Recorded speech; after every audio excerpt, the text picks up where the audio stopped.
gaarigan bal eeg khasaarada u geysanayo waxaa laga soo buuxiyey badeeco wuxuu dhex marayaa xaafad ka tirsan magaalada muqdisho sidaad aragtaan markuu goolada ka soo baxay waxaa meesha taagnaa gaari dameer ninkii iska lahaa gaariga markuu goolada soo galay isla markii wuxuu sameeyey inuu isgidiyo oo dhinaca u bato rarkii maxaa yeelay markuu gaariga goolad galaayo rarka ayaa ka tan badna kadib muxuu sameeyey gaari dameerkii meeshii joogay balaas ninkii iska lahaa ayuu ku fadhiistay sidaad aragtaan khasaaradan intaan la eg bal eeg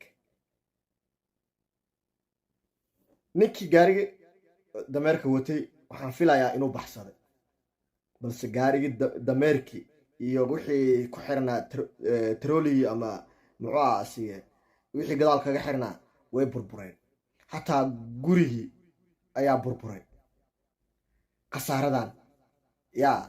yaa geystay ma darawalka ma ninka hantida iska lahay gaariga saarana yaa geystay ma dowladda marka adduunka waxaa jiro shuruucdaas oo ah gaari walbo markuu waddada maraayo in roadworthy la marsiyo la hubiyo taayiradiisa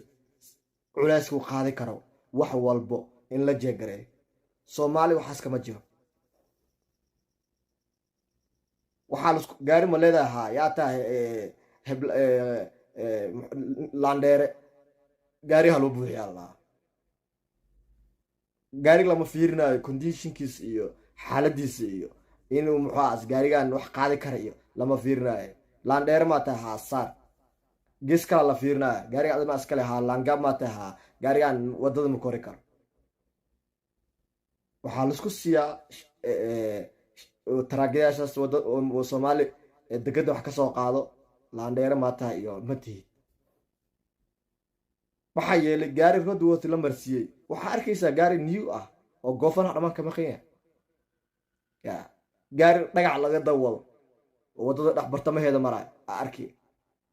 wax ka qabanaya ilaaha abuuray ma laha marka haddaa laangaab tahay waa lagu burinaya haddaa laandheera tahayna muxuu ahaasi gaarigaaga hadduu jajaban yahay haddaa shaqaa lagu siinaa dowlad hadday sidaas ku shaqaysato shacabka yaa u maqan gaarigaan dhagax laga dawado gaarigaan roadworthyga aan marsanaynin oo waddada inuu koro loogu talagelin jajaban hadduu dadka burburiyo ama guryaha burburiyo yaa mas-uuliyadda qaaday yaa mas-uuliyadda qaaday maxaa yeelay ad laandheeraa tahay hadhow haddaa guri jijibisid hadhow laandheernimadaada le ku subaxsanayso ma aa ku dagaalamaysaa marka waddankeena soomaaliyeed xaaladaas ayaa ka jirta iskuma jixinjixo